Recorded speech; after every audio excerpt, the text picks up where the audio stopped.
மண் தோன்றிய போதே மங்கை தோன்றியது என்ற பழமொழி உங்களுக்கு தெரியுமா? அந்த மங்கைதான் உத்திரகோச மங்கை. உத்திரகோச மங்கை என்பது இந்தியாவிலேயே மிக பழமையான சிவாலயங்களில் ஒன்று. இந்த தலம் 3000 ஆண்டுகளுக்கும் மேல் பழமையானது என்று வரலாற்று ஆய்வாளர்கள் கூறுகிறார்கள். இந்த ஆலயம் இராமாயண காலத்துக்கும் முன்பே இருந்தது என்று புராணங்கள் கூறுகின்றன. அப்போது நவகிரகங்களே உருவாகாத காலம். சூரியன், சந்திரன், செவ்வாய் மட்டுமே உலகத்தை ஆட்சி செய்த காலம். அந்த காலத்திலேயே இந்த சிவாலயம் இருந்தது என்பதே இதன் பழமையை உணர்த்துகிறது. உத்திரகோச மங்கை பெயரின் ரகசியம். உத்திரம் ரகசியம், கோசம் உபதேசம், மங்கை அம்பாள். அதாவது அம்பாளுக்கு ரகசிய ஞானம் உபதேசிக்கப்பட்ட தலம் என்பதே உத்திரகோச மங்கை. தேவர்கள், முனிவர்கள், ரிஷிகள் ஒரே ஒரு கேள்வியால் குழம்பினர். மனிதனுக்கு முக்தி கிடைக்குமா? இந்த சந்தேகத்தை தீர்க்க சிவபெருமான் தானே பூமிக்கு வந்தார். அவர் தேர்ந்தெடுத்த இடம்தான் உத்திரகோச மங்கை. இங்கே வந்து மனிதர்களுக்கும் முக்தி உண்டு என்பதை செயலால் காட்டினார். உத்திரகோச மங்கை என்றாலே முதலில் நினைவுக்கு வரவேண்டியவர் மாணிக்கவாசகர். அவர் ஒரு சாதாரண கவிஞரோ பக்தரோ அல்ல. சிவபெருமான் தன் சொந்த வாயால் ஞானம் ஊட்டிய ஒரே மனிதன். மாணிக்கவாசகர் வாழ்க்கை மாற்றிய ஒரு தருணம். பாண்டிய மன்னனின் அமைச்சராக இருந்தவர் மாணிக்கவாசகர். குதிரை வாங்க அரசனால் கொடுக்கப்பட்ட பொன்னுடன் அவர் பயணம் செய்து கொண்டிருந்த போது உத்திரகோச மங்கையில் ஒரு முதிய சிவயோகியை சந்திக்கிறார். அந்த முதியவர் யார் தெரியுமா? சிவபெருமான் தானே. சிவன் குருவாக அவதரித்த தருணம். அந்த சிவயோகி மாணிக்கவாசகரிடம் ஒரு வார்த்தை கூட பேசாமல் நேராக அவருடைய உள்ளத்தை உலுக்கினார். அந்த ஒரு நொடியில் உலக ஆசை மறந்தது. செல்வம் பொருட்டல்ல ஆனது. மனம் முழுக்க சிவனே நிறைந்தார். அப்போதுதான் சிவபெருமான் பிரணவ மந்திரத்தின் உண்மையான அர்த்தத்தை மாணிக்கவாசகருக்கு உபதேசித்தார். அந்த உபதேசத்தின் விளைவாகவே மாணிக்கவாசகரின் வாயிலிருந்து திருவாசகம் பிறந்தது. அதனால்தான் திருவாசகத்துக்கு உருகாதார், ஒரு வாசகத்துக்கும் உருகார் என்று சொல்லப்படுகிறது. ஏனெனில் அது மனிதன் எழுதிய கவிதை அல்ல, சிவன் தானே சொல்லி எழுதிய சொற்கள். மேலும் ராவணன் திருமண தடை நீங்க இந்த தலத்தில் தவம் செய்தான். பின்னர் மண்டோதரியுடன் சேர்ந்து புத்திரப்பேறு வேண்டி வழிபட்டான். அப்போது சிவபெருமான் குழந்தை வடிவில் தோன்றி அருளினார். ராவணன் அந்த குழந்தையை தூக்கிய போது இங்குள்ள திருக்குளத்தில் அக்னி வெளிப்பட்டது என்று புராணம் சொல்கிறது. சிவனிடமிருந்து ஞானம் பெற்ற 1000 முனிவர்களும் இந்த அக்னியில் இறங்கி கைலாயம் சென்றனர். அவர்களை அருள் பாலித்து அவருடன் இணைத்துக் கொண்டார். அதன் நினைவாக சஹஸ்ரலிங்கம் இன்றும் இத்தலத்தில் உள்ளது.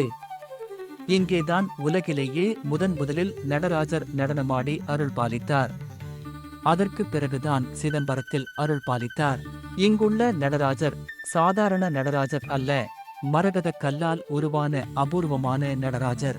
இந்த மரகத நடராஜர் ஆனந்த தாண்டவம் ஆடிய முதல் சிவன். பிரபஞ்ச நடனத்தின் ஆதி மூலம் சிதம்பரத்துக்கு முன்பே தாண்டவம் ஆடியவர் என்று தலபுராணம் கூறுகிறது. இங்கு நடராஜர் ஆண்டுக்கு ஒரே ஒரு நாள் ஆருத்ரா தரிசனத்தின் போது மட்டுமே முழுமையாக வெளிப்படையாக தரிசனம் தருகிறார். மற்ற நாட்களில் சந்தன காப்புடன் மறைக்கப்பட்டே அருள்பாலிக்கிறார். இந்த நடராஜர் உலகின் இயக்கத்தையும் காலத்தின் ஓட்டத்தையும் உயிர்களின் கர்ம வினைகளையும் தன் தாண்டவத்தால் கட்டுப்படுத்துவதாக நம்பப்படுகிறது. இங்கே நடராஜர் ஆடியது சபையில் அல்ல, அரங்கில் அல்ல, அம்பாளுக்காக மட்டும் ஆடிய அந்தரங்க தாண்டவம். அதனால்தான் இந்த தலம் இரகசிய தாண்டவ பூமி என அழைக்கப்படுகிறது. மரகத நடராஜரை ஒருமுறை தரிசித்தாலே பூர்வ ஜென்ம கர்மங்கள் கரையும், மனக்குழப்பங்கள் நீங்கும், வாழ்க்கையில் புதிய திசை பிறக்கும். மேலும் இந்த ஆலயத்தின் தலவிருட்சம் இலந்தை மரம் நூற்றாண்டுகளை கடந்தது. பொதுவாக எல்லா சிவாலயங்களிலும் தாழம்பூ சிவபெருமானுக்கு அர்ப்பணிக்கப்படாது. ஆனால் உத்திரகோசமங்கை திருத்தலத்தில் மட்டும் தாழம்பூ சிவபெருமானுக்கு மிக முக்கியமான பூஜை பொருளாக உள்ளது. இதற்கு பின்னால் மிக ஆழமான புராண ரகசியம் இருக்கிறது. ஒரு காலத்தில் பிரம்மா மற்றும் விஷ்ணு யார் பெரியவர் என்ற அகம்பாவத்தில் வாதம் செய்தனர். அப்போது சிவபெருமான் அக்னி ஸ்தம்பமாக தோன்றி, என் முடிவையும் அடியையும் காண்பவன், என்னை அறிந்தவன் என்றார். விஷ்ணு அடியைத் தேடிச் சென்றார். பிரம்மா முடியைத் தேடிச் சென்றார். அப்போது சிவனின் சிரசிலிருந்து ஒரு தாழம்பூ கீழே விழுந்தது. பிரம்மா அந்த தாழம்பூவிடம், நான் சிவனின் முடியைக் கண்டேன் என்று பொய் சாட்சி சொல்ல வேண்டும் என்று கேட்டார். அந்தத் தாழம்பூ அந்த பொய்க்கு சம்மதித்தது. பொய் சொன்னதற்காக சிவபெருமான் கோபமடைந்தார். இனி நீ எங்கும் என் பூஜையில் இடம்பெற மாட்டாய் என்று சாபமிட்டார். அதனால்தான் எந்த சிவாலயத்திலும் தாழம்பூ பயன்படுத்தப்படுவதில்லை. சாபம் பெற்ற தாழம்பூ தன் தவறை உணர்ந்து உத்திரகோசமங்கையில் தவம் செய்தது. அங்கே சிவபெருமான் கருணை கொண்டு அந்த சாபத்தை நீக்கினார். அப்போது சிவன் கூறியது, உன்னைத் தண்டிக்க மாட்டேன், ஆனால் உன் தவறை உலகம் மறக்கக்கூடாது. எனவே உத்திரகோசமங்கையில் மட்டும் நீ என் பூஜையில் இடம் பெறுவாய். அதனால்தான் இன்றும் இந்த தலத்தில் மட்டும் தாழம்பூ கொண்டு சிவபெருமானை அலங்கரிக்கிறார்கள். தவறு செய்தவனையும் திருத்தி ஏற்றுக்கொள்வதுதான் இறைவனின் கருணை. அதற்கே சாட்சி உத்திரகோசமங்கையு. வாழ்வில் ஒரு முறையாவது இந்த திரு தலத்திற்கு சென்று சிவபெருமான் மற்றும் அம்பாளின் அருளை பெறுவோம்.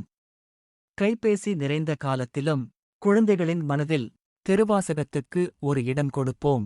நம் குழந்தைகளுக்கு திருவாசகத்தின் மகிமையை சொல்லிக் கொடுப்போம். இந்த பதிவு பயனுள்ளதாக இருந்தால் லைக் மற்றும் ஷேர் பண்ணுங்க. சேனலை மறக்காம சப்ஸ்கிரைப் பண்ணுங்க. முடிந்தால் ஓம் நம சிவாய என்று கமெண்ட் பண்ணுங்க.